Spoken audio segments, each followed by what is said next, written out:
Test, test, 1, 2, 3, testing.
Okay, I would like to call this meeting to order for Crete Monee School Board, regular board meeting 201U, Crete Monee School Board 201U, regular board meeting for the date of August 12th, Tuesday, 2025, 6 p.m., 6:30 p.m. Hi. Hi again. All right. Madam Secretary, roll call, please. Ms. Woolfolk? Aye. Ms. Venegas? Mr. Sawalish? Here. Dr. Hall? Here.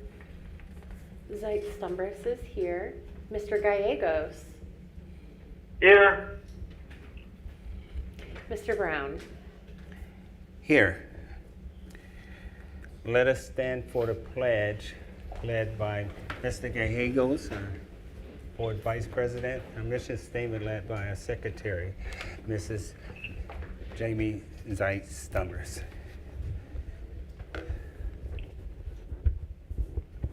I pledge allegiance to the flag Okay.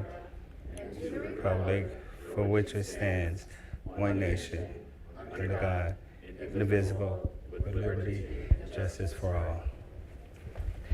Our mission statement is to engage and empower our students to positively impact their community and future. Thank you both for leading the charge on those two items there. We do have one public comment, and that is from the foundation update, reason for the public comment by Reverend James Dr. Hunt.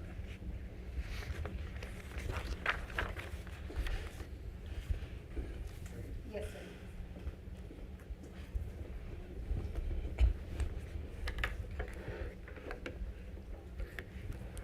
Good evening, Good evening. Good evening. Dr. Kalganese, Board of Education members. It's so good to be here with you this evening. I'm Reverend Dr. James Hunt. I'm the pastor of New Hope Christian Community Church in Monee, but I come in my other capacity as president of the Crete Monee 201U Education Foundation, and I'm here to provide a community update. We need your help and your support. And let me just say this, I want to thank the board for their support in previous years, and especially our new advisor, Ms. Woolfolk. And so we're in the midst of planning for our third annual fun run at Crete Monee High School. It will be in conjunction with homecoming, and we're so excited about that. So it's October 4th, and we've been meeting with the homecoming committee. We don't have a time for the race yet, but we're excited to be the premier event for homecoming weekend. So what I want to do is ask for some more support. We're looking for sponsors. And I have flyers. We have different levels. The top level, I believe, is $5,000. I have to make sure it's $5,000. And that owes to our new advisor, Ms. Woolfolk. She suggested that. So we have 5 different levels: 5,000, 1,000, 500, 200, 100. So I brought flyers, and again, I want to enlist your support. I want to thank Dr. Kalganese. She's participated in the race before. This is our 3rd annual race, and we need more community support. So we need sponsors, we need participants, we need volunteers. Are there any questions? Well, I can truly say that it is a testament. You are a beacon within our communities here, Dr. Hunt. And I believe Dr. Kalganese and myself participated in your first 5K. It's 5K, right? Yeah, I walked and didn't run it. And I walked it very slow. We finished. That's what's important. And it is a great event, engaging the community, and that's what you are all about. And I would definitely support your endeavor here. Maybe not in person this time, but definitely from a financial point of view. Now, let the record be known. I didn't say $5,000, but I will participate in some monetarily. You know, as a Absolutely. pastor, as a preacher, I'm not supposed to mention this, but we have a side bet in the foundation to see who can raise the most money. Okay. And so Okay. far, I'm in the lead, and I'll be waiting if anybody else wants to speak to me. On our website, we have a website, Crete Monee 201U Education Foundation. I do have some flyers you can look on there. One of the things that we do, the important thing that we do is we support the students and the teachers by giving grants. And those are monetary grants. There's really no limit. We have several $1,000s in the bank, but we're looking to spend that money. So teachers, if there are any teachers here or students, we've given out one grant this year, so we want to let folks know that that is available. Those can be for scholarships, they can be for school projects, they could be for extracurricular activities, camps. It runs the gamut. So you can go to our website, it has additional information. But again, I want to enlist your support, especially from the community. Last year, we didn't have as many people participating. And so with that being said, I actually ran the race and I finished second, or I tied for first. So I don't want to have that happen again. So I see a lot of folks who are able-bodied, so would like to enlist your support. Now, it was more than 2 people participated, right? Yeah, but the first 2 were way out in front. Oh, okay. And I'm sure Board Member Janine, you would like to add some value I to would, this? if you don't mind. Please. So, Right. our ultimate goal is to raise $15,000 this year because we are looking for the foundation to make an even more significant impact and really be able to grant more of our students monies and just really help support the initiatives throughout the school district as a whole. And so 15,000, it's lofty, but I have no doubt that the community will help support that and help us reach that. Last year it was a little low, so we know that anything above last year, but we're not gonna set our limits so short. We're gonna go for the 15,000. And so I would like to personally challenge us as a board, because who better than us to show support of ourselves and for our own initiatives than right here. And so if I'm personally making a commitment, and I think that however many of us it is in here, I'm gonna count you too, that we can collectively come together and make an impact to really help get us going on our way. You know, we shouldn't feel comfortable asking other people to support us if we're not willing to support ourselves. So I think it starts right here in this room. So our second ask, if I may, is that because our networks are so strong, if you have any referrals that'll help us reach that 15,000, we are open to those referrals because we have a challenge going on our board. I refer to 2 men next to each Great. Yeah, I mean, that's Perfect. it. other. Man, not to my And so we called are looking for delegating. referrals, and we're open to that too. Is that okay, Dr. Hunt? That's Reverend okay. Hunt? For the Okay. board, I don't know, you might want to go into closed session. for Okay. sponsorships. No, she's good. She's good. So again, it's the 5K Fun Run. It's October 4th, 2025. It'll be the morning of homecoming weekend. The entry fee is $40 for adults, that's the early bird, and $15 for students.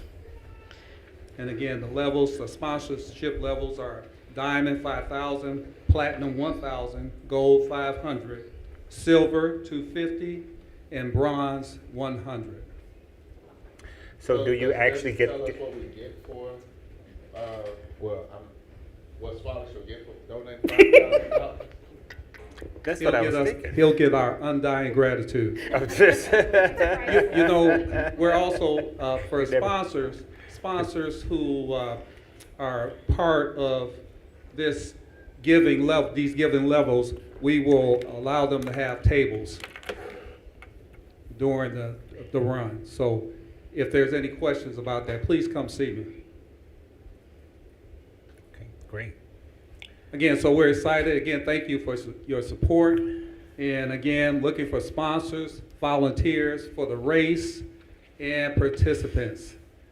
But these funds are so needed to enhance the educational experience of our students. My personal goal is to raise enough money to grant several scholarships. So I know when I was a student, there weren't many scholarships available, and the way to get in was really tight. So we want to make it available and easy for folks to apply for those sponsorships and those scholarships. Any questions? Dr. Hunt, I see you having it at the high school. Did you have it at the high school last year? No, we had it at the junior high school. Okay, what, Yeah. you changing it to the high It's school? the high school. Yeah. I'm sorry, Oh, this is the high school this time? Yes, it's the high school this And time. it was a junior, It was the junior high school it was last over time. at Olmsted Park, Right. right? Okay. Right, right. And again, we're excited because it's homecoming. Got it, okay. So we got a clear path of running the 5K, where we're gonna do it with the construction and all of that? Yes, the layout has That's not good, been determined yet. okay. The homecoming committee will get together. We have a couple of representatives on that group, in that group. So the layout will be coming soon, and we'll provide another update. Okay. Sounds like a plan. Any further questions on this public comment? Okay, Doctor Hunt, appreciate it. Appreciate all you do. Thank you And for I the have privilege. I have no doubt with Janine leading the charge here that you will obtain your necessary funds that you're looking at, 15,000 at least. I have no doubt. And you're down for 5, right? We'll talk about that offline. All right. All right, Thank you, sir. Appreciate it. All right, moving on to board updates. Do we have any board updates? None at all? Yes. Oh, Yeah. I'm sorry. So I was at the support day on Saturday, and that was great. I mean, I don't know how many people, I'm sure there's like a count somewhere of how many people came and got school supplies, information on all kinds of different community services that are available to them. And so shout out to Miss Posada for, I don't want to mispronounce her last name, for all of her hard work getting it set up, put together. It was a great event.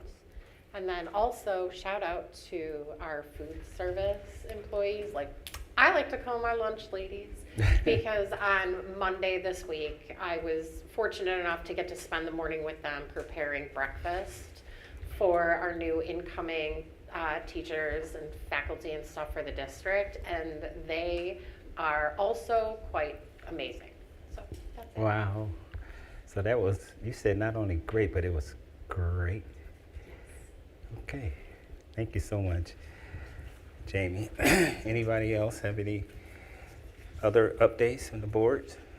I was just going to share that I also attended support day. Oh, wow. And so it was really exciting. I went through the process of being there as a parent with my parent hat on. Yeah. And I just love the fact that we have so many things at our arm's length for our community, so all the resources and the support. And then I couldn't help because the turnout was so well, it made me kind of excited to expect homecoming to be even bigger and better. So it was awesome. Wow. And shout out to the organizers and everyone who pitched in to make sure that was a success. Great for participating even as a parent. Yes. Okay, thank you, that means a lot. All right, any other? I do just have one, maybe two comments as far as board updates. I did send out a request for those who can participate and willing to speak a minute or so at this upcoming Institute date on this Friday, I believe. Yes, sir. And I got a reply back from Janine, and she says she's willing and able to give a few minutes as her heart desire. I know Jamie was not going to be able to participate, so I'm reaching out. Bill, if you want to say anything, 30 seconds, a minute, or whatever, that's fine. If not, don't worry. I don't know that I'm going to be able to make it. Oh, So okay. I'm trying to work Kind that of out figure now. that out, because I know over the many years you have been one that has fully engaged in that endeavor. And Dr. Hall, if you can, make it, that'll be fine. If you so choose, you would like to say a couple words, just send me an email, okay? We can, I think if you put us down as just the board, that'll cover us all. Okay, so Janine, you and I talk a little bit after this meeting, okay? Briefly. Thank you so much. And lastly, I think I missed my first meeting after so many years last week, and I heard our Madam Secretary filled in so well as president, and our sophomore board member, I call her sophomore, she moved up, got promoted from a freshman just a month or so ago, that she filled in as secretary.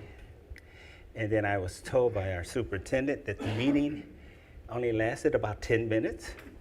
And I said, no.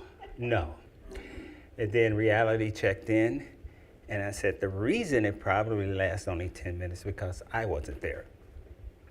And I recall when I was a township trustee, and I just didn't remember that I had missed a meeting, but the next meeting when I came back, and I was going over minutes, and I had to look over the minutes and approve the minutes, and it saw that the meeting had ended at 7:15, and it started at 7. I said, no way that meeting ended at 7:15. There's a typo on the minutes.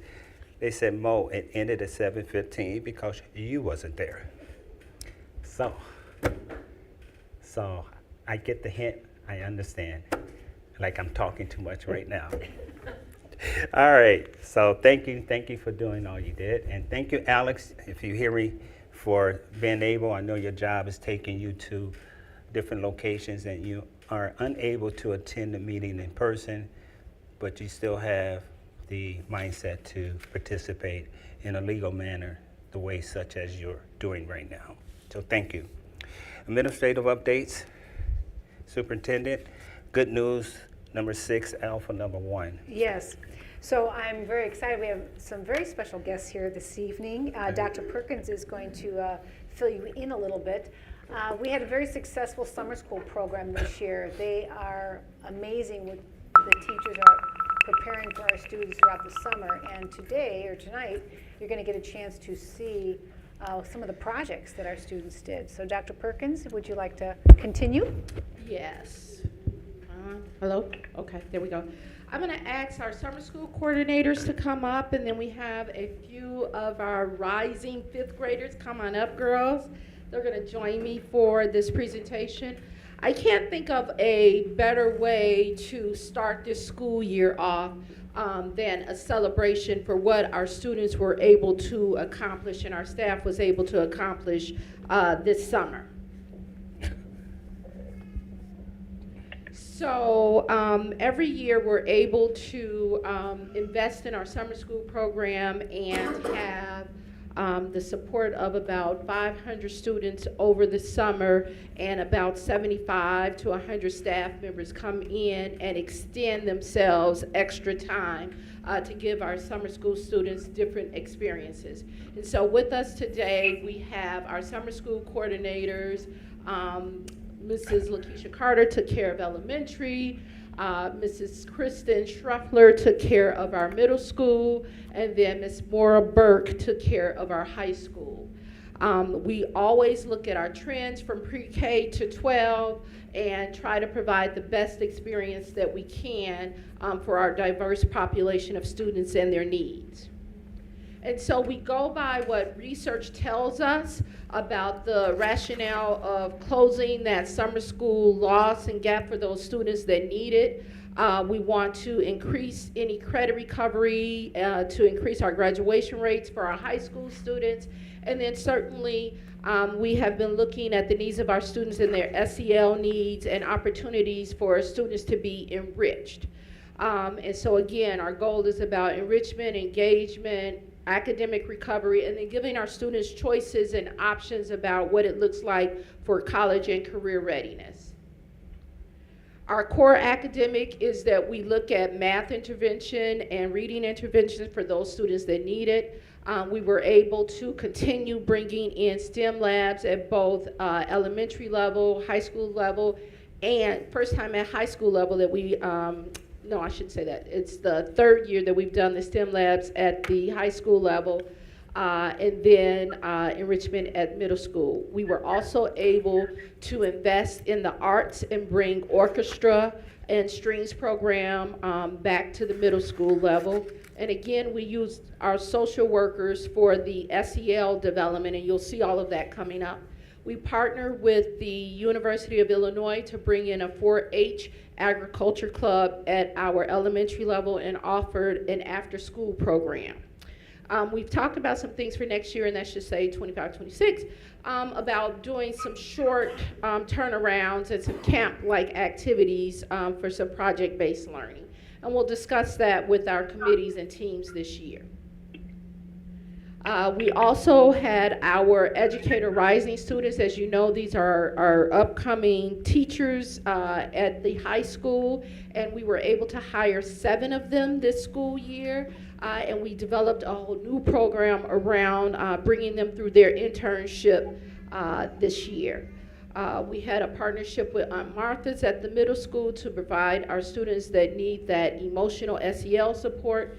And then we had some on-site school counselors. I think it's important to understand that the coordinators that I'm going to bring up in a moment is that we're investing in our teacher leaders. Having been a summer school coordinator for 5 years, this is where our innovative ideas and programs come from in terms of leading the charge of what our students need academically. And so we work with them all summer, and we use our own staff to lead our teachers, students, and families during those summer months. And again, thank you for the sacrifice of you giving up your time with your family. And we also have Mrs. Donna Bajik, who, once the little ones come up, she was their 4th grade STEM teacher this summer. And so I'm going to turn it over to Mrs. Carter to come and tell you about our pre-K elementary program.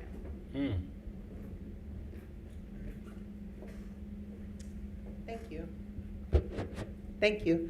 My name is Lakeisha Carter. I was formerly a 6th grade science teacher at the middle school, and this year I am taking on a new role as the PYP IB coordinator and enrichment teacher for the 25-26 school year. However, I did have the opportunity to be the coordinator over the elementary program, and we focused on our literacy and math interventions. We did have our STEM challenges and career exploration. For our Careers in Motion program, we hosted a careers fair where parents were invited to come in, and I must say that we had participation of above 80% of parents and families showing up to support their students during this program, and it was an enrichment time for all the students. They were able to tell everyone their future careers that they wanted to be in, and to actually present to families and individuals that were not of their families and explain to them what they felt like their future careers would be like. We made sure to integrate the SEL into the daily activities that led them to these careers where they felt like they would be enriched in. And the students that you're going to see are going to present their Lego presentations, where Donna Bajik was the instructor for them, and the students that we have here are students that were a part of the STEM lab, correct? They were a part of the STEM lab, and so they had extra knowledge that the other students did not have, which allowed them to further assess or assist their peers in helping them to understand what it was that they were doing. Middle school, Mrs. Schreffler.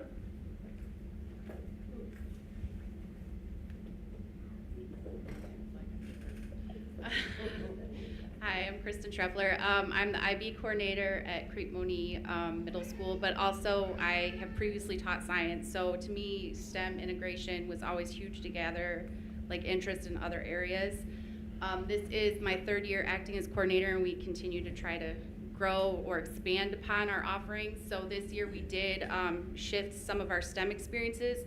We had incoming 6th graders. They actually worked with these robotics kits. They got to build, there were different challenges that came in and they had to build, take apart, rebuild, and then they did coding through Scratch. And it allowed their kits to do different activities. STEM 2 ended up building rockets. So they had to design the rocket, have the parachute. They were trying to make sure that it launched within a certain area. We went outside on the launch day, videoed it.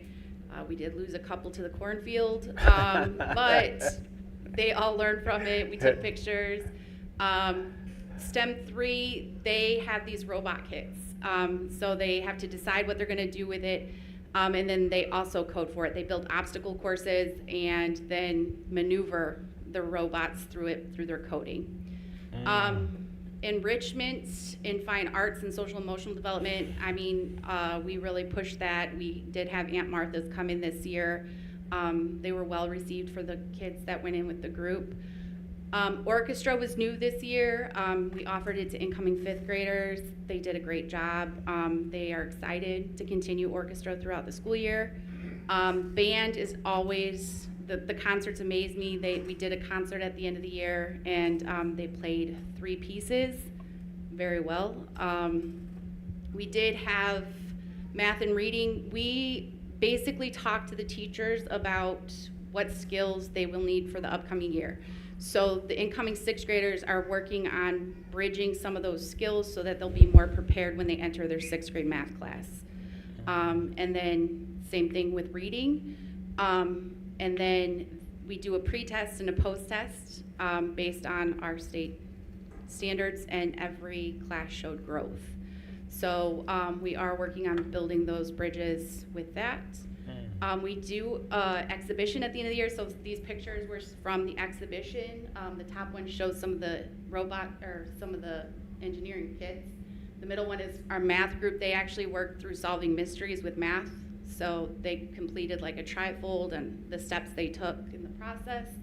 And then that's actually our orchestra performing at this exhibition. We had many parents come in. It was well received. It is our 3rd year doing an exhibition, and I think the kids enjoy showing what they've put their hard work in. So that was middle school.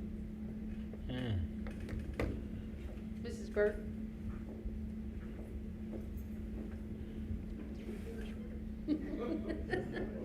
Hi, I'm a special ed teacher at the high school. I was in the Bridges program for 2 years, and now I'm moving over to the main high school building, which I'm excited about. It was my first year as the summer school coordinator for the high school. Our focus area was the credit recovery for on-track graduation, and we also had college and career readiness. Students took classes from math to history.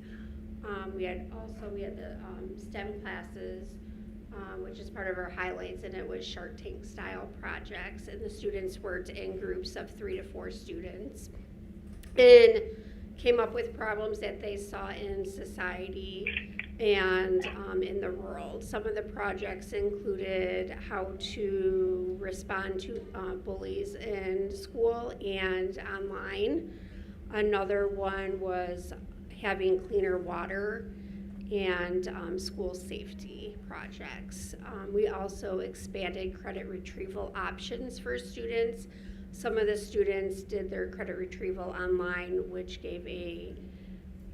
expanded their options for them to take the classes that they needed to graduate.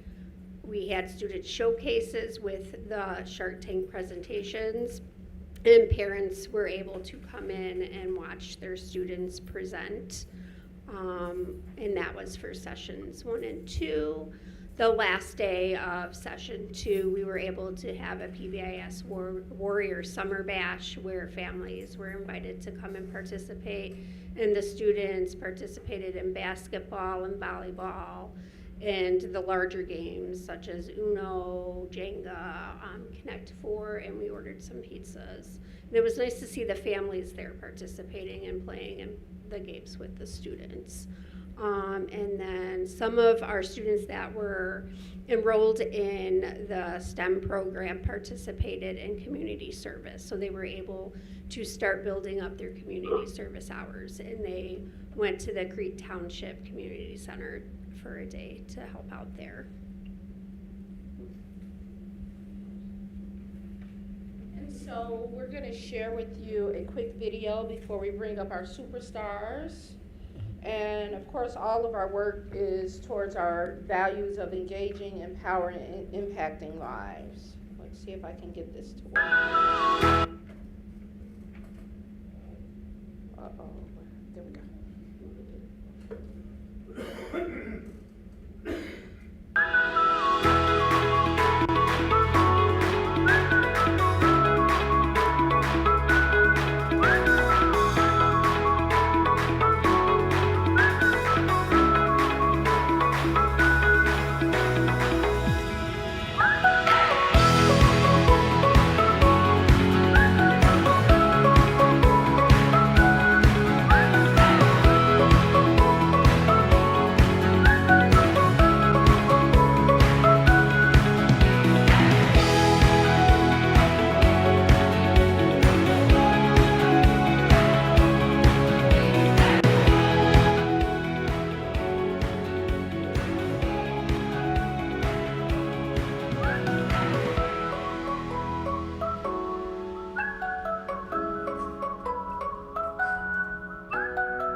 Now we're going to have Gabriella Cooper and Naomi Reed come up. They coded these Legos. Come on up, girls. Come on. We're going to show you some of what it can do. They're prosthetic Lego arms, prosthetic arms. And so we're just going to show you a little bit of what their coding did for them this summer. And they're both fourth grade student or fifth grade students at Balmoral Elementary. And when I met with them this summer, they said because they had that smart lab at Balmoral, it enhanced their learning over the summer. Okay, go ahead. You want to put it on? Go ahead. And our parents did come out to see them.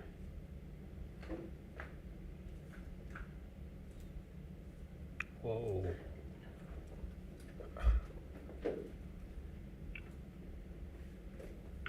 Gabriella has hers coded, Wow. color code, so different things happen when she coded it for specific colors. So that's what she's showing right now.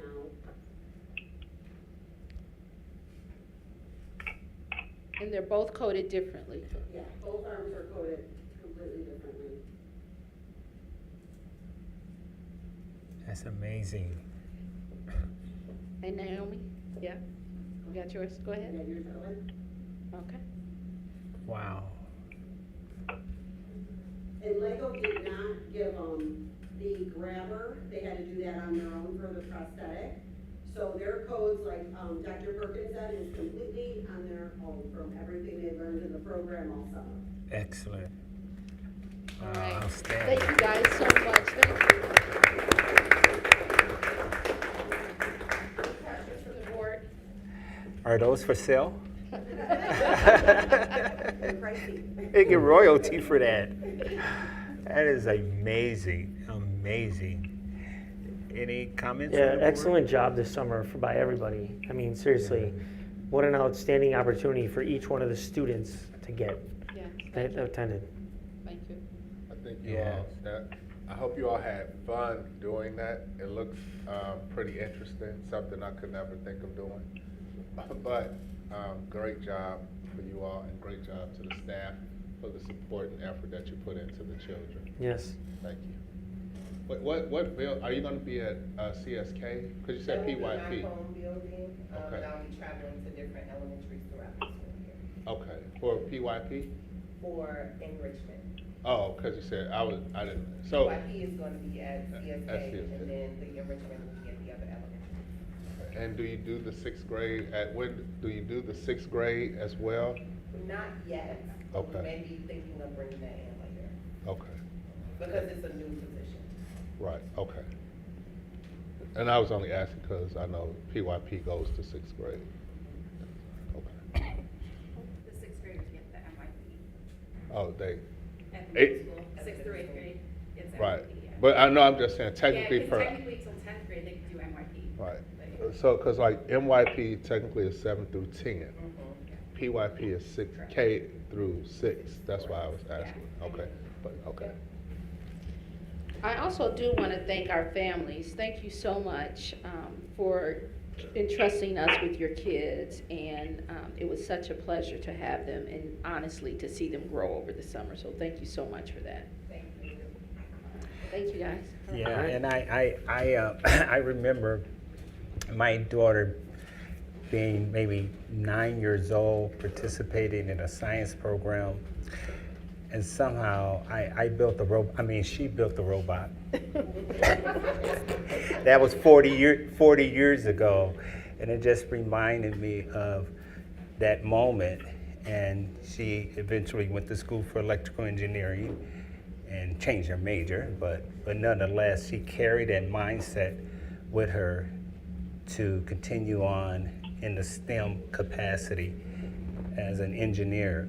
So I see those young ladies working in that capacity, and then the early learning, it just got me, you know, the pre-K learning and how things progress in the middle school and the STEM programs. That was amazing, all the things that they are embarking upon. I do want to ask, are we looking, because this is a buzz phrase out there, AI, are we looking to implement a concept like that into our STEM program, or do we have something like that within our STEM program, either the middle school or high school? You don't have to answer if you don't have an answer, but. We do have some AI technology that works, and our technology integration coordinator works with our teachers on the best way to implement AI. And again, with those new STEM labs and the new curriculum that's being written, AI is a part of that. Oh, great. Excellent. Well, kudos, and again, going back to the high school, being able to recover and retrieve credits and things of that nature. So this was a very, as my colleague Bill said, this very successful summer. So keep it going. This district is doing amazing things.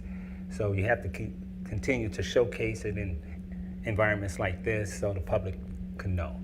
Because we get so many negative things here and there, but this is an amazing school district. So, anybody else? Okay, thank you. Thank you, guys. Thank you so much.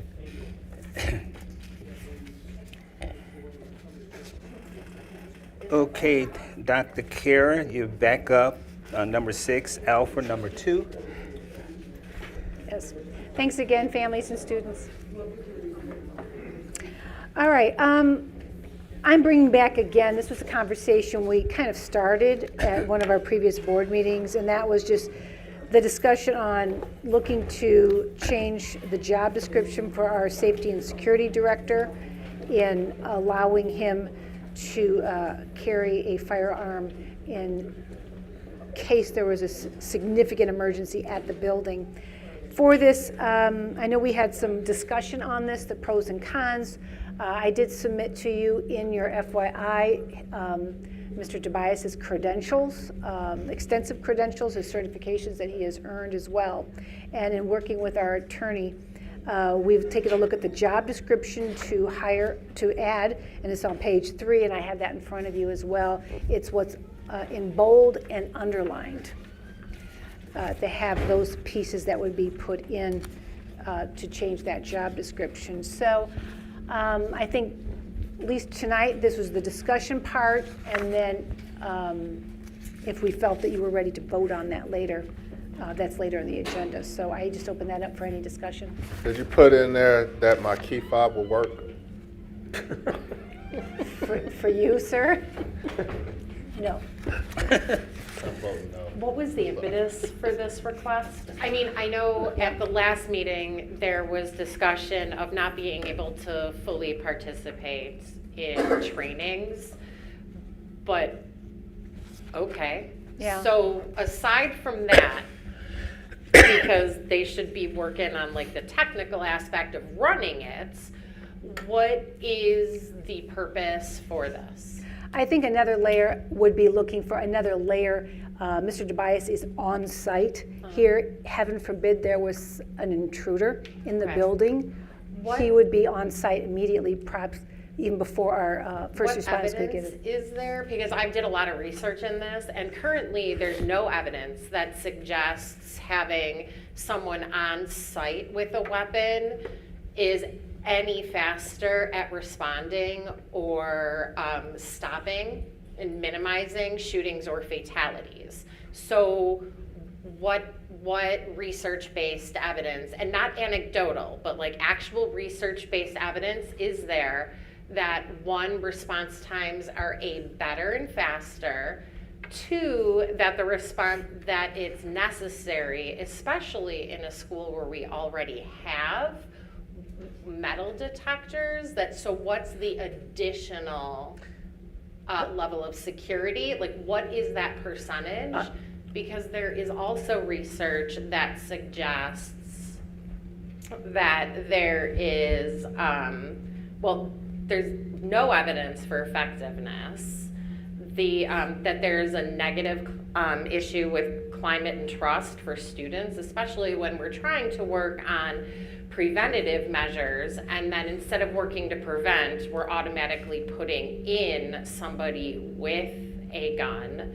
There's an increased risk of accidents and potential for misuse. I'm not at all saying that Mr. Tobias would do that. I'm just saying that evidence suggests that there is increased misuse for it. And then there's also, I'm just interested in knowing what the change in our insurance would be. It's covered. We checked our Is it? insurance Okay, company. It is cool. covered. Yeah. And then is there any concern about bias and disproportional policing for students that necessarily would not be under that situation? That's a lot of questions there. Yes, I'm very aware. So And so I don't have all the answers to those. The way I'm this looking point. at Yeah. this, it's no different than the evolve system. It's a layer of deterrent. Evolve system is not going to stop someone walking to our building or to our doors if they want something to happen. Right. That's all it is. But- It's nothing more than a different layer. And when we have a sporting event here, and we have our Crete Police Department here, or we have an event at Monee Elementary, or we have an event at CSK, and we have a University Park police officer, they're walking around the same way. We're not asking them to de-arm.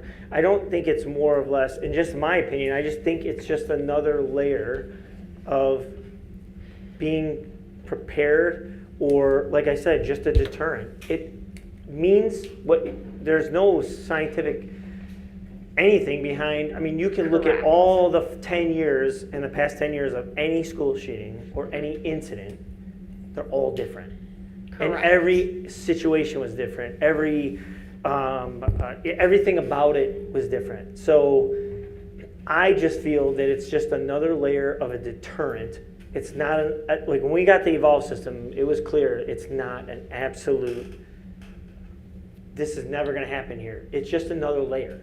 And I think him having that, having a weapon here in the building, in his office, wherever it's at, locked up, is no different than if we had a Crete police officer here. What's okay, so if he's not carrying it on his body and it's locked up. But he may not have it all the time. He may not. We don't know that. Well, that's part of my concern, right? Because this is calling for a conceal. Him to be able to conceal it, which then inherently isn't a deterrent, right? Because if you don't know they've got it, right? So like, I can have a knife on me. Well, I'm not, because I've got the evolve system in there, first of all, but like, you wouldn't know. So it's not a deterrent if it's going to be concealed. So I don't understand that deterrent argument, especially when there's no evidence showing that it actually, one, is a physical deterrent any more than the current evolve system that we've got. And nowhere is there anything showing that that potential for a deterrent outweighs any of the negative and side consequences that it can potentially have. So do you think the students feel the negativity when a Crete police officer is walking around a football or a basketball game? I think it's a completely different situation than having a school security guard have it. And I understand so they're in full uniform. It is out in the open. Everybody knows what it is. Instead, you're going to have somebody potentially roaming a hallway and not knowing. So I actually do think there is a significant difference and we do have an armed potential SRO in the school as that deterrent. I don't see what an additional gun is a benefit for, especially when we have a full dress uniformed officer. And if they're not there and they're responding to something else, then I would hope Mr. Tobias is also responding to that other emergency. And so then he's not at the school either. So I don't necessarily see the cost benefit analysis to having an additional weapon in the school. So I would say the Evolve system is great. It's probably the top of the line. I was at the national convention in Vegas last week or week, whatever. And he picked a great system, the Evolve, after meeting with them and everything. When it comes to, we went over many school shooting situations, so I don't know what the numbers show that it doesn't deter, because I don't know that they ever mentioned in those school shootings that, or not deter that it's not any faster, because I didn't see any cases where they mentioned that there was an armed officer on site or someone carrying, or multiple people carrying on site where those shootings happened. Maybe I just missed that, it could have been. So my whole point to that is, I don't think that it's necessarily a bad thing for him to carry. I think that it's probably better. It's one of those situations where we can say it's bad until it happens, and then he saves somebody's life, or he stops somebody from doing something because he was there. And I may take that approach because of my short time in law enforcement, working at the prison and being a military police officer, even though it's a long time ago, but also working in schools, leading safety and security. It is definitely a deterrent. More so if they know. If it's concealed, she might have a point there. If they know and it might be open carry, I don't know if we could do open carry, then it definitely would be more of a deterrent whether he's in uniform or not. Now, I can tell you that when somebody wants to do something, they're gonna do it regardless. I worked at a school right here in the south suburbs, and the police were right there, and this guy called his guys to come, hey, let's go get him. The police.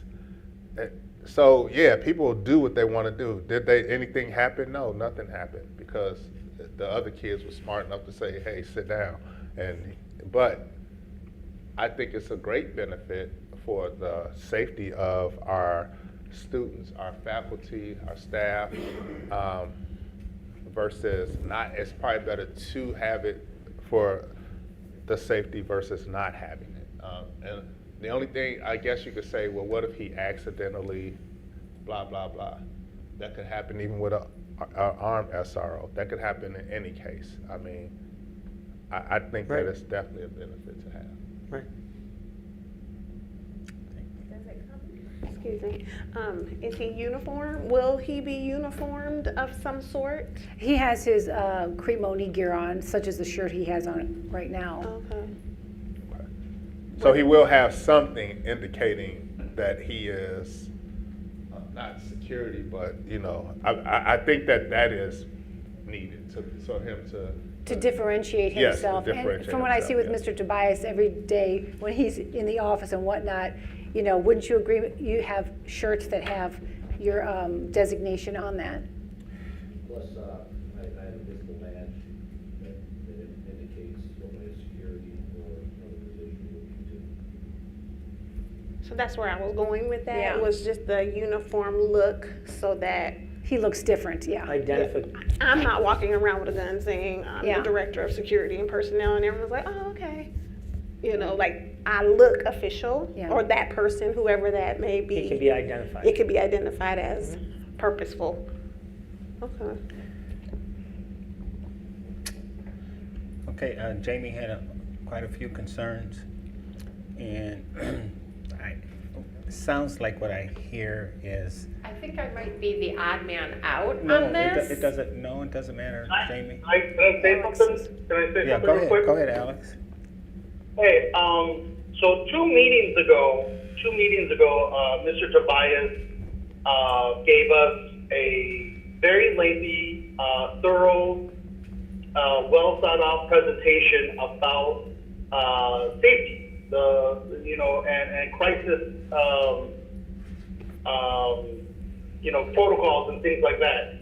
And everywhere that every school that comes to our meetings and stuff like that, they're all very impressed with the amount of safety that we have and the procedures that we have thought out and everything like that. Like we are setting the standard. We are setting the curve, so to speak, as far as safety goes. And nowhere in that presentation that he gave said, like, none of this works if I don't have a gun. So, like, I don't understand why, like, that this whole, like, presentation that he did is just, like, null and void if he doesn't get to carry a gun. Like, I don't get it. So what are you saying your position on him carrying a concealed gun is not in your favor at this point? Is that what you're saying? Yeah, that's what I'm saying. Okay. So you're saying that the mission of his and the intent of his presentation can be achieved by him not wearing a gun? Absolutely. Okay.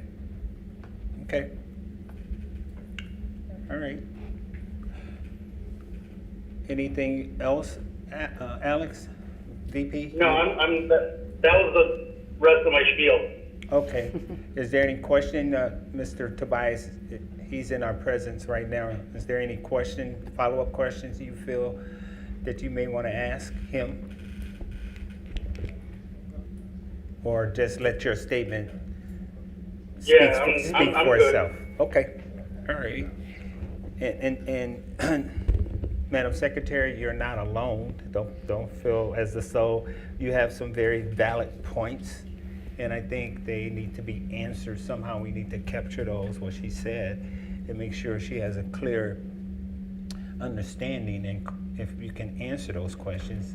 I don't think they'll be able to get the answers to the questions I'm asking, because I don't know that there is that research. Well, at least they can tell us that. Okay, perfect. Okay. Yeah, I agree. There's, Yeah, at least they can tell us that. it's hard to find that research because the places that do have the shootings, Yeah, I don't at least think they they've can tell researched us it. Yeah. that. I want Right. everybody, because this is a very sensitive And subject. then additionally, just to go another layer deep, I wonder how many of those, if we can also find how many schools had acting gun detection systems, the equivalent of the Evolve system that also had those shootings, please. And I can go, and I think I spoke my position somewhat, I can go both ways, and be honest with you, on a personal level, I am so fearful of guns for reasons I chose not to speak about tonight. But I can see some pros and cons with our Director of Securities having a concealed weapon, and as a layer of additional protection, being proactive as opposed to reactive. And one of my fears, I could say that in the past, you see Chicago police officers, they they're very quick to pull a trigger, so to speak. But Mr. Tobias, a couple weeks ago in this presentation, and I just listened to him, very, very, very, very subtle ways came out of his presentation that basically said, and he really met my fears, he answered my fears as regards to de-escalating situations, not let that gun be the first line of defense for fights and things of that nature. But I think I guess my reasoning for him carrying a gun at this point, again, being proactive, things that's happening in schools throughout the country where staff members are leaving doors open and intruders are getting in that way, and no one's there to protect the staff and the students. So we're talking about one SRO being in our building, our high school, with 1,600 plus kids, and the amount of square footage for that one officer to cover, having that additional person to have a weapon to defend our students and staff, I think is a good pro for justification of him having it. But again, Madam Secretary, you brought up a bunch of good points, and Janine, you brought up some good points. Bill, you brought up good points. Alex brought up good points, and Dr. Hall. So, but I don't know if we're ready to do a vote on it tonight. I don't want to be clear, if you don't mind, Miss. If you could just tell me the two questions you want me to research, because the first one was research on, in the cases that there were shootings, did they have an armed person, right? Mm-hmm. Okay, and what was the there second an armed one? person on site? And Well, I'm heavy ball. interested in knowing if you can find the time response differential between responses on site versus like a close by police department, like we have for pretty much all of our schools. And then additionally, look at whether or not the security system like Evolve is in place at those places, or the equivalent of an Evolve system at any of the locations that have had. okay, I'll do my best. Thank you. I'll do my best. I'll be honest, I don't know if those are available, but If I can find them this week, because I will start looking at this, I'll put it in the FYI, then we can discuss it then at the next meeting. perfect, thank you. Mm-hmm. Okay, did anybody have any other qualms with the qualifications or requirements if we were to move forward with this position? I had a question about the job requirements. Does this mimic other concealed directors of donor safety positions at other districts? As far as like what's required, the trainings, the psychological evaluations, does it mimic just traditionally how people in this role look? We did this in cooperation with our attorney, Okay. so maybe he was the better one to ask. So the fair question is, I don't know any other school that has this position. Okay, let's start there. So what I was most concerned about was making sure that he met the legal criteria to carry a firearm on school grounds.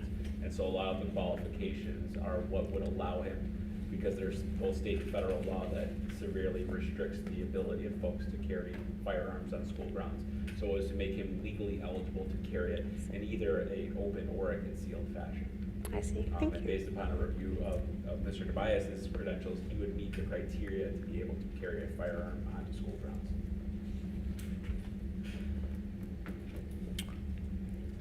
So security personnel at other school districts, they do not carry firearms in no matter, other than an SRO. There are, I think there are some out in the western part of the state where they have like retired LEOs who are carrying. There are a few that I'm aware of, but And they carry open? yes. And so usually they have a hard time getting an SRO into the building, and so that's been the way they've been filling the niche of not having an SRO, is having somebody like this type of a role. Well, I got a question. What would, if we were to move forward, again, that was as far as a deterrent is concerned, and I agree, that's not much of a deterrent if you're concealing, and nobody knows that. So what would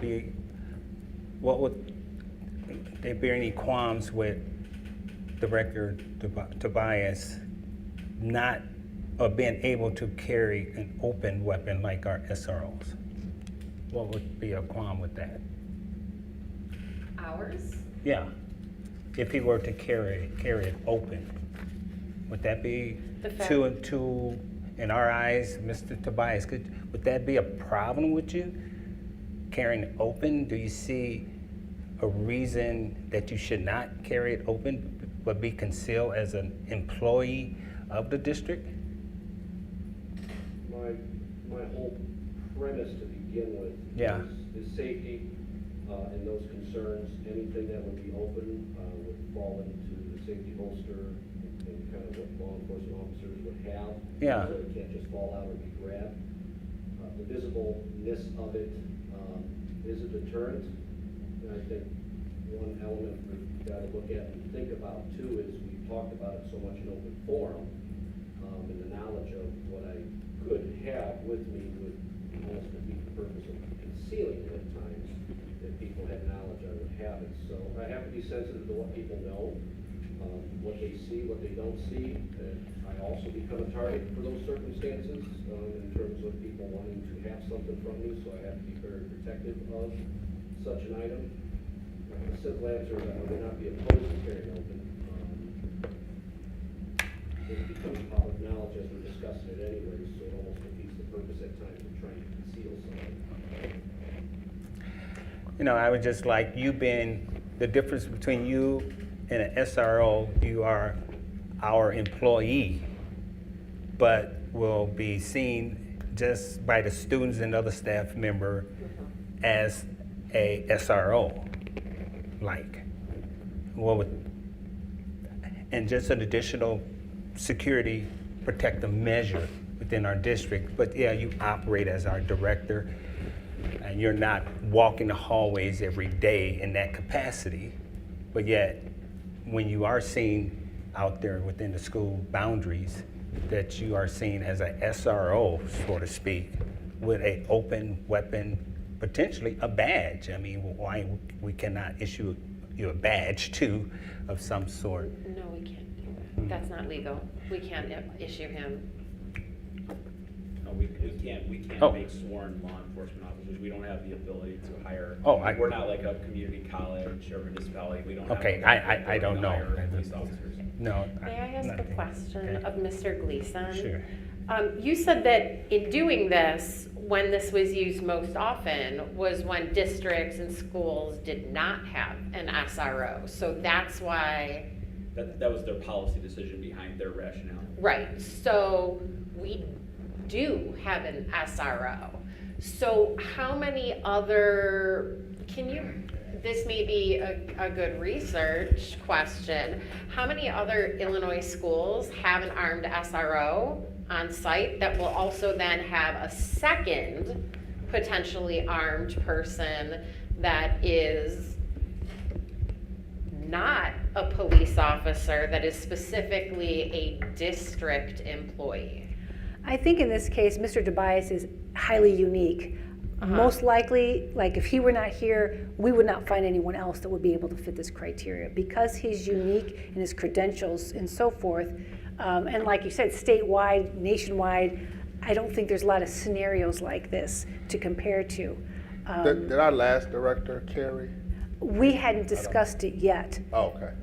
but no, he did not. Okay, No. And he was a retired police officer. And I think, we was trying to utilize, because at one point, we were looking for 2 SROs, and there was a financial obligation that we just wasn't prepared for the cost, and we got what we can get. And so, again, one pro thing that we can get out of this, in my opinion, again, is using Mr. Tobias as kind of a SRO plus his additional duties while we're still paying him with no additional costs. See, our SRO right now is just at Yeah. the high school. Mr. Tobias has the ability to go district-wide. That's a good And thing, we too. do have a SRO over at Monee Elementary, and we have Yeah. one at the high school. We do not have one at the middle school, Middle school. which is an That's a good area point. that, we certainly would like to have. We're working with the UP Village right now on this, but right now that's another area that Mr. Tobias could cover on call if necessary, so. Does part of the uniform include a bulletproof vest? I believe the police, the SROs, do they wear bulletproof vests? I meant for the Director of Safety and Security. I do own, as part of my uniform, if I'm working with law enforcement outside of this position. That's a great question in terms of in the open carry format. It's probably something that would have to be considered at some point, if not for special events. If I'm working our games and our different dances and stuff during the school day. Probably something I carry in my vehicle as needed or have on ready in the office, but I don't know if it's completely tactical work that people would be ready for in my position. But I think it's something that needs to be considered. If you're armed and ready to respond to something, you probably need more proper tools just as anybody else in this fashion. And Just- you do just have giving- one from your own. I mean, well, I guess most have to buy their own anyway. I don't think you have to buy your own. I think you supply with one and then you buy it You thereafter. buy your own, right? They give you one? Yeah. Yeah, But Chicago. some villages don't. Some villages make it by, Yeah, okay. Okay. That's- Well, I can certainly research these questions, and it sounds like we're Yeah, not voting let's get tonight started. anyway, Any so other- we'll come back any- again. Any other board member have any further questions and give it another thought? Mr. Tobias, is it, how, and Dr. Kara, I guess you can answer the question, will another month hurt the process? No, absolutely Okay, not. cool. All right, so Jamie, you okay with that? Just give me your questions, anybody else questions? Because I think as we talked a little bit, some other thoughts came in my head. I want to forward those questions Yeah. too. Okay, thank you, I appreciate it. I know we hashed it out, we was a little long on that, but I think it's worth the conversation, getting all clarity and answers, questions answered and so on, because this is not an easy decision at the board. You know, we're talking about new territory that we are embarking upon. So thank you, Mr. Tobias, and I hope you understand where we are with this. I want people to feel confident and comfortable, and if it goes to that route, then I want to feel competent with other people as well. Excellent. Thank you, Chief, on the behalf for you coming and supporting. It's important. Yeah, thank you so much. Appreciate it. All right. So, Dr. Kara, continue on with 6, number B. Okay. The The next item in here is, and Jason will assist as well, discussion of retiring Monee TIF and the sale of Monee Education Center. So that's kind of a twofer, I guess. Okay. Jason, do you want to talk a little bit about the discussion of the retirement of Monee TIF? Yes, I've been in communication with our council. Mr. Doherty is here tonight in this capacity to speak to this. In order to capture the EAV on our 2025 levy from the expiration of TIF 3 and Monee, that ordinance needs to be passed by the village by November, needs to be filed with Will County by November 1st. So that just gives us a timeline as to when that information needs to be filed with the county so we can capture that EAV on our 2025 levy. I know we went around the block a few times with UP as far as getting that till 5 expired and all of that. What is the ramifications if Monee decided not to expire TIF 3 in the time is designated to expire by law? Is there any ramifications to your knowledge? To my knowledge, it would go to 2026 levy, but I'll let Mr. Doherty speak to that. Okay. Yes, that's correct. You hold it down, there's a problem, just hold it down for 3 seconds.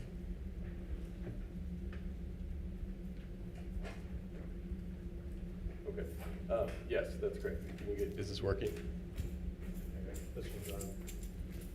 Thanks. Yes, that's correct. So the, I don't know if this one's on as well. Yeah, I don't think that changed. I think it made it lower. So correct, there's no ability to compel the ordinance to be filed. It's something that they will need to file, and once they do, then before November 1st, ideally significantly Is before it an November 1st. ordinance or is it a statute? Is it an Illinois statute that said that they have to expire the TIF if they're not seeking an extension?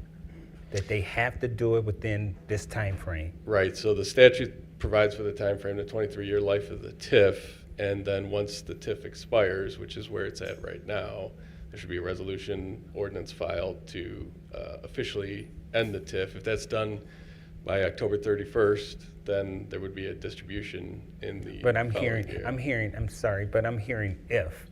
So, and you know, we've been in this position quite often and we struggle. I just need to know a go, no go. So you're saying that Monee, if they decided that they do not want to expire the TIF, they can do so. So they can do so. Well, can they do so? I just need to know, be Yeah. certain as a board. I mean, the issue is, will the county act without a resolution expiring the TIF or ending the TIF? And they will not. That's been our conversations with, I think, Jason, that's been your conversations. Meaning they were not, I'm sorry, they will not act, the county will not step in and say, hey. Correct. Really? Correct. That's Well, what- how long can they do this? Yeah, that's Well, my point. Under the statute, again, it should be expiring after the 23-year period unless there's an extension. There is no extension in this place. There's no justification for continuation of it. But in speaking with Jason, my understanding and our understanding is that they have not yet. So filed when a is, resolution. what year is the 23rd year? 26, 27, what year? 5. Yeah, so it would be expiring now. and Okay, then- so say it expires now and they don't do what they need to do. At what point are we able to recoup at least what we're supposed to get? And are we? We can't do it, it EAV-wise. sound like until it's expired, until they, Well, he's saying it's expired. yeah, but, Okay. but until they declare it expired. On the That- books of 23 years, and again, it depends on when they started it, right? So you guys are talking a Okay. couple different things here. Like, Okay. They have an obligation to pass the ordinance, like Mr. Doherty is saying. Right. Now, as you all well know, sometimes agencies don't do what they're supposed to do. That will empower us to go into court and file certain types of lawsuits against, but that's probably what would be required if they were just, we're not gonna do it ever, and the county says, well, until you get the resolution, we're not gonna change the tax. That's basically what we'd have to do. And there'd be a separate fight about whether we could argue that the delay caused us damages and whether we could recover it. That's a much more complicated cause of action. But the first cause of action, it's a pretty straight up, like, mandamus claim saying you have an obligation to do X, you don't have any discretion, and you didn't do it. And dear judge, enter an order forcing them to do it. So the judge will make them do a yes or a no. He'll force them to just take the ministerial act of essentially passing the resolution, recognizing the fact that the TIF is expired. Yeah, right. So they're going to have to do it one way or another if they don't extend it. Correct. Yeah. Just a matter of time. And I think the whole thing is with this, as a board and as a district and our business, you know, we're expecting, we have known expenditures and we fight for revenues, and it's hard to budget for paying off our expenditures when all of these unknowns. The book said that this TIF should expire on this date. That should be sufficient for us to move forward and say, you know what, we expect revenues to come in during this time frame. But villages that procrastinate or for whatever reason chose not to take action to expire that TIF during that time, it makes it so challenging for us to count on those revenues to offset our expenditures. That's what I'm hearing here. I think it is. You can speak more on it, Brian, or our counsel, Jim, on this, but I just don't feel good about this TIF expiring, so. Or it expired. Have you all spoken to Monee about the TIF, and Yep. what are they saying? Yeah, we attended a follow-up to the joint review board meeting that I believe was scheduled for July 27th. We attended that last Friday, Brian and I. When I walked in, I was greeted by the finance manager for the village. He prepared a spreadsheet showing all the bins and properties that are located in TIF 3 and what each taxing body would benefit financially from them filing the paperwork for TIF 3. I asked him, you know, when do you plan on filing the ordinance to dissolve TIF 3? And he said he hopes by October 31st. I followed that up with a question, since it's in your hands, what are you hoping for?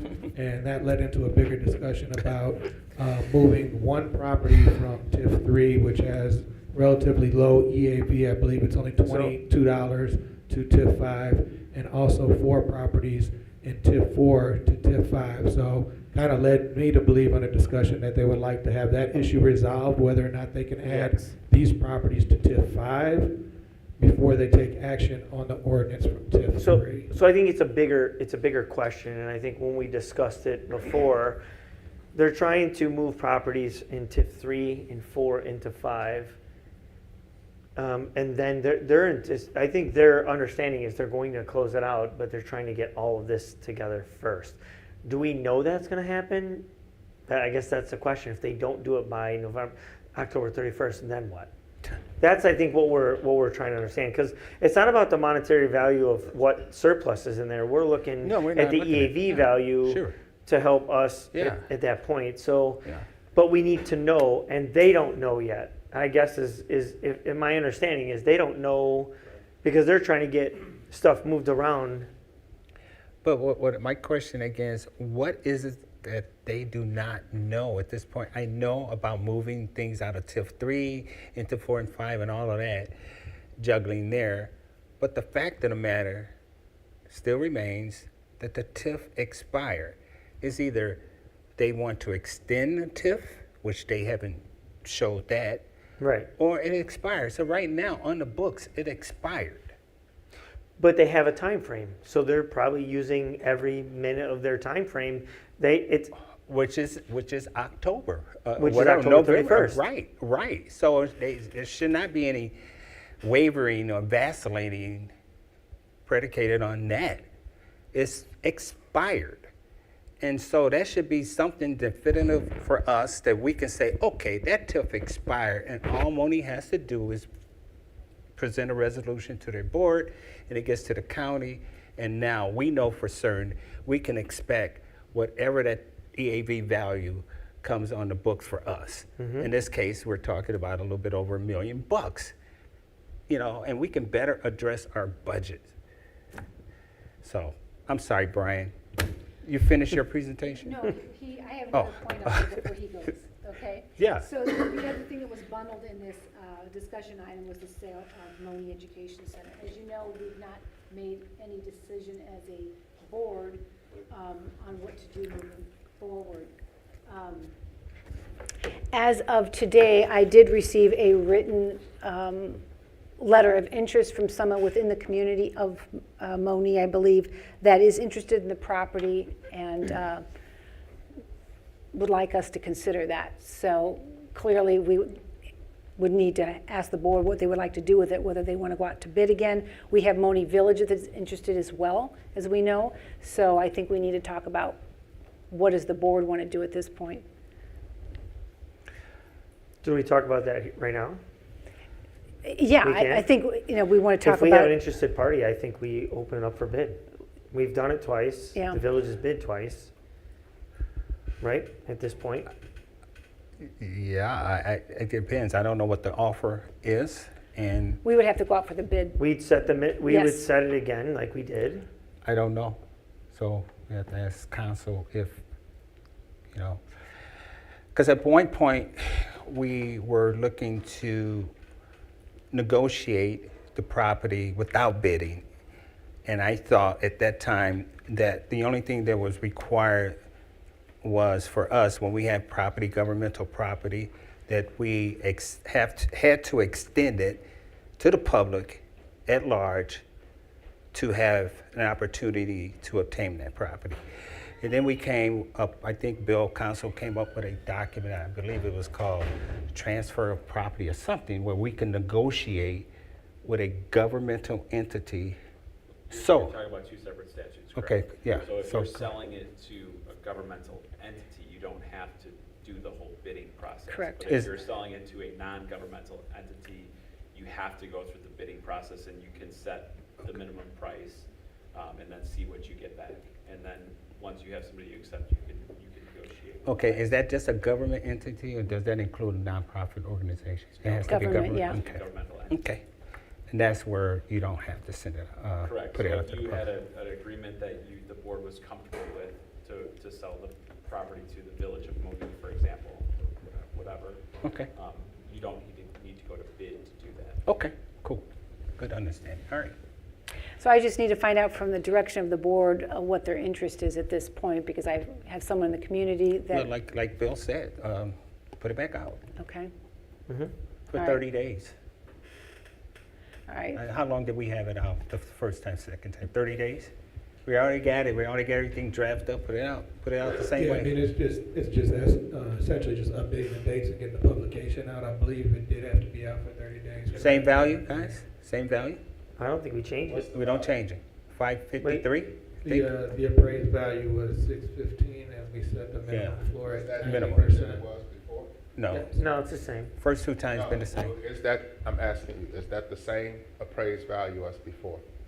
I have not obtained a new appraisal. Last time we went out for bid, we got a new appraisal on it, you know, because I think the old appraisal was from 2021. And it was We got It a, was 600. yeah, 615,000, Okay. and the board established a minimum price of $553,500, which was Okay. reflective of 90% of the appraised value. Okay. Everybody I feel just- comfortable going the same way? Just a quick question. Presented? When the letter of interest is submitted, do we have an idea if it's worth doing that? Because the letter of interest says, I'm willing to offer X amount. I guess I'm trying to figure But out, does he- going to bid do anything if No, the, if but the Bill- offer was We- only we have to $200,000? though. Yeah, Legally, but Bill though. said, Oh. yeah, that's what council Yeah. said, we have to because it's not a government entity that presented this letter of intent. So that means that, that we are not, how can I put this? Did we get a bid, anything from Monee saying that they wanted? A couple times. Okay. We And what- received and what was- one what- bid from the Are we village. allowed to say what they It's offered public or record, I no? believe. It was lower than the minimum. Lower Yeah, than the it minimum? did. Much lower than the minimum. Okay. All right, then I think the direction is that We put it back for the Mr. same Okazinski value. will go ahead and put that out for bid, get the Yes. paperwork. All right, thank you. And I don't think whatever letter of intent and whatever value you had, that should not be shared with anybody. Correct. Yeah. All right, so now I think we're ready for Brian. Brian's been waiting there. So he's going to be bringing us the discussion of the tentative budget of 26. Again, this is a draft based on the information we have at this point. As the board recalls, we do the hearing September 30th, I believe, to do the final budget. So this is a sneak preview. So Brian, go ahead. So, good evening, everyone. My name is Brian Johnson, Director of Finance for the district. This is the tentative 25-26 budget presentation. We're going to get a bit more in depth with things. So you might see some new slides compared to the regular presentation. And with that, we're just going to ask to please make note of any questions you might have and just save those till the end because there is a lot to cover. So first, we'll circle back to this slide later when we get back to the normal presentation, but we just wanted to show the historic three-year look back of our 23-24, 24-25, and our tentative 25-26 budgets, just to remind everyone of the budgets we've had historically. We have amended the prior 2 years' budgets due to fund balance transfers and sale of bonds, but this was our original budgets before those transactions. So we are showing a reduction in revenue compared to what we would have hoped for. We did get an increase in EAV from the University Park TIF. However, because we got that additional tax levy revenue, that did lower our state evidence-based funding tier from tier 1 to tier 2. So now it's just came out as reported. We're getting just less than $1.5 million below what we would have expected if we stayed in tier 1. Also, the 2025 levy, we're only able to levy for an increase of 2.9% based on December 2024 CPI. We were at 3.4% last year, so that is a 0.5% decrease. We're estimating a 25% decrease in our corporate personal property tax replacement. We did have ESSER funds that we received in fiscal year 25 of just under $800,000, and those combined as a total reduction of just over $2.7 million of what we would have compared to last year's budget. We have worked on some efficiencies with the board and internally with the different departments.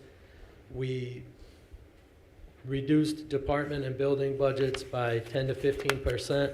Mostly that's supplies and materials. As everyone knows, we did go through a reorganization of personnel. We were able to decrease non-capitalized equipment by over 60% compared to last year. And Jason and his team did a great job on the transportation bids, where we were originally looking at, I believe, a 22% projected increase, but with their hard work, we were able to knock that down to under 5% for the next 2 years for regular education, 10% for special education the first year, and then 4% the next 2 years. And we did expedite some FY26 operating expenses to be paid in June so that we don't have to budget those in this current year. Additional factors to consider, again, this is a tentative budget, so there are some things that aren't available yet, but we did run into an issue with being over levied in our IMRF Social Security Fund 50, which violated the Miller ratio statute, and we did have to pay a penalty for that. So to help avoid that issue in the future, we did move our Fund 50 IMRF levy revenues to the Ed Fund for this year so that we can spend down our Fund 50 fund balance, so then we won't run into that issue and we'll avoid those types of fees moving forward. With the change in federal administration and the different impacts of some of those legislative changes, we're not sure where we will land with our community eligibility provision program for free and reduced lunch.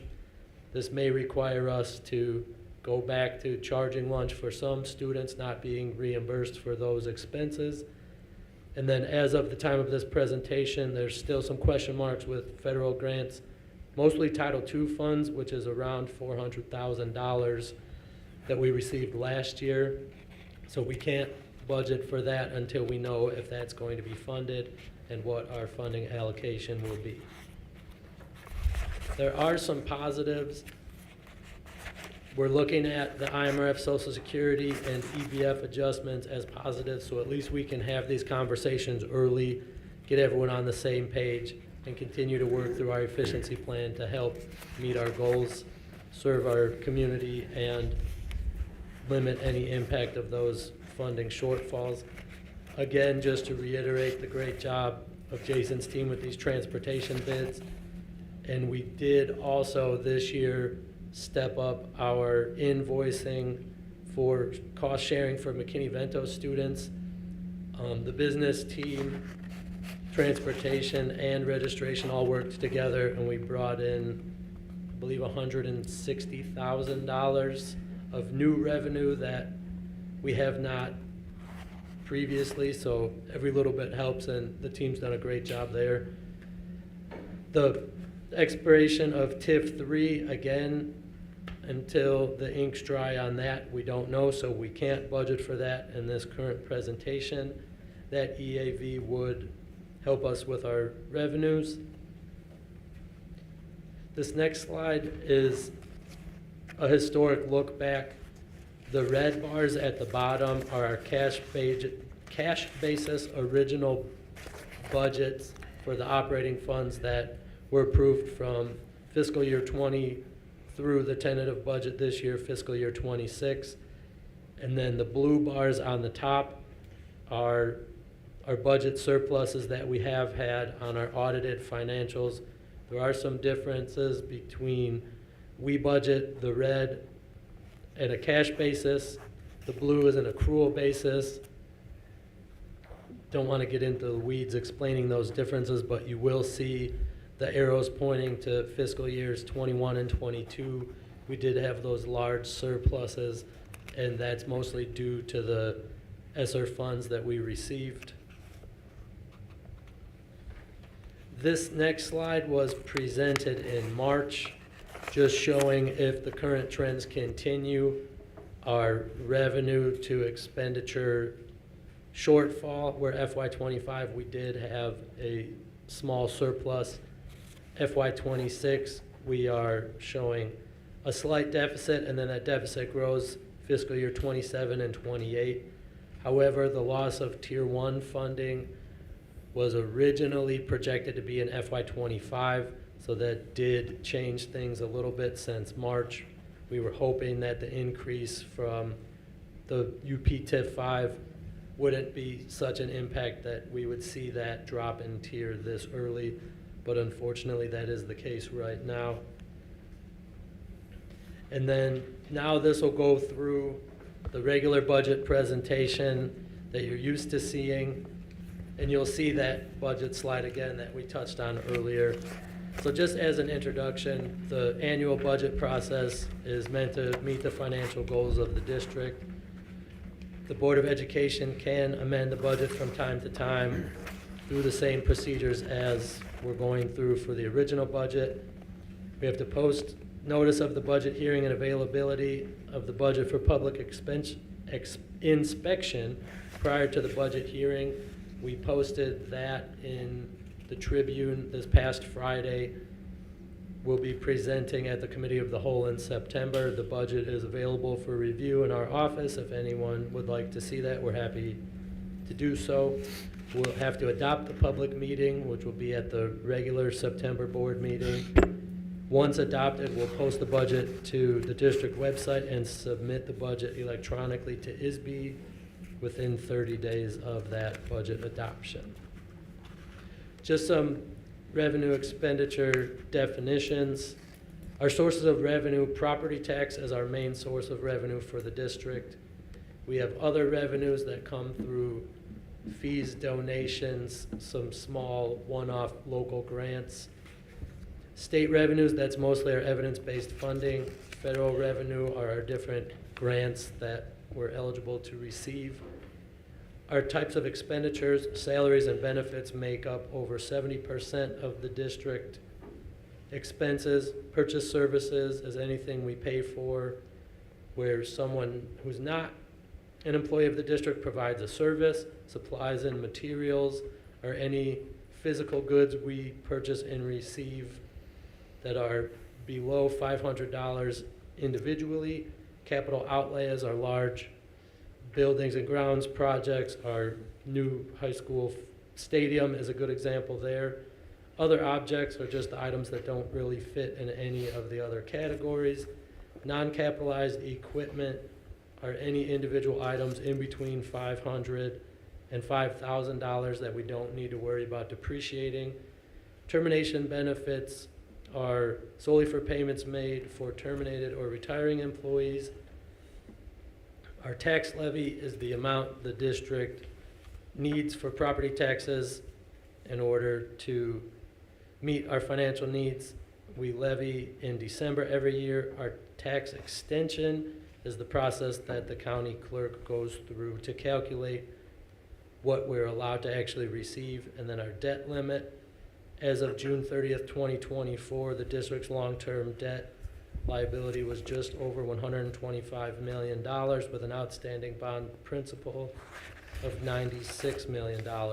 This will be updated by the next presentation. We're just working through some things with our auditors to make sure those numbers are solid for June 30th, 2025. Now we're looking at our revenues and expenditures of all funds. Again, the historic look back from 23-24, 24-25. The yellow column is our tentative budget for 25-26. You'll see some pretty large red numbers as deficits. As you'll recall, we have a lot of capital projects going on. We've sold bonds in prior years that are funding these projects and covering those deficits. They just don't show up on these reports because they were sold in prior years. And then again, our revenues and expenditures in our operating budget, we are tentatively projecting an operating budget deficit of just over $722,000. And that's based on the factors previously discussed, which we can answer any questions you have in a few moments. Next is just our fund balance as of June 30th, 2025, and our operating funds. The orange lateral line across the middle is our 180 days cash on hand goal. The gray line halfway between there and the bottom is our 90-day cash on hand board policy amounts. We did end the year about $8 million above that 180 days cash on hand goal. And then we always just include the business office goals for the year. Always our first goal is to complete our audit by October 15th. We can extend until December 15th for no penalty if we need to. We don't like doing that, so we can get it out of the way. Our final field work is ongoing. The auditors have already been on site. We should be in a good spot. We sent them most of the outstanding bigger items this week, and it's just going back and forth, cleaning up some final documentation, but we're in a good place there. A big goal for this year is to utilize the staff planning module in cumulative. When we rolled over, there was a lot of data cleanup needed from our old Skyward system to the new cumulative system. We're now at a point where Eric's team, Jason's team, has done a great job with that data cleanup, so now we can start using more tools available to us to help with financial goals, benefits, salaries, and help with more accurate budgeting through utilizing the full-time equivalents that we can use in that module. As always, operating within the financial parameters of our adopted budget to meet the board's goals and the district's goals. And then a repeat of last year as well is our facility plan and capital projects, just to make sure we're getting all of these projects done on time and on budget, which again, Jason and his team are doing a great job there, and everything should be on track. So with that, we can open it up to any questions you might have. Just let me know if you would like to see any of the slides again, and I'm happy to show those as well.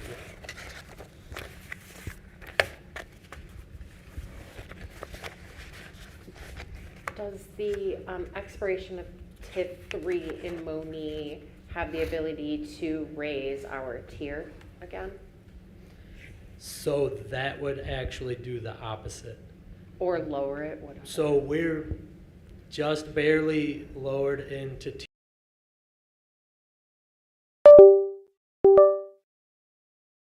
Doing great with your local funds. We don't need to supplement that as much.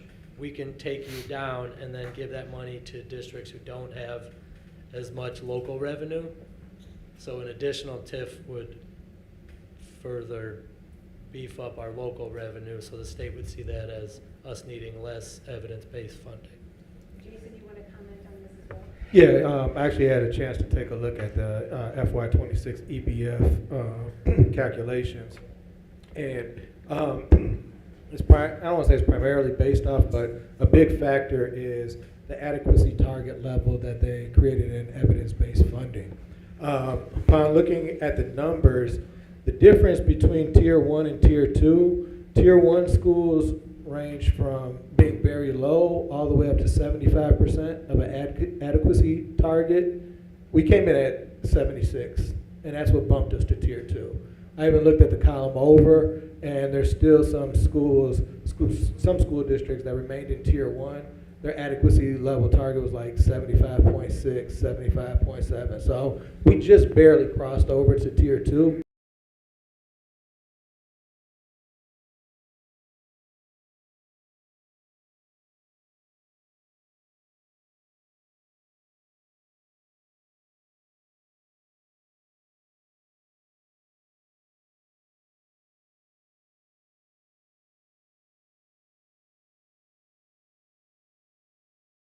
Quite a way to go before we get to Tier 3, but I do want to emphasize that these numbers change just as EAVs change on a yearly basis, and you know, they're reflective of all the public school districts in the state of Illinois.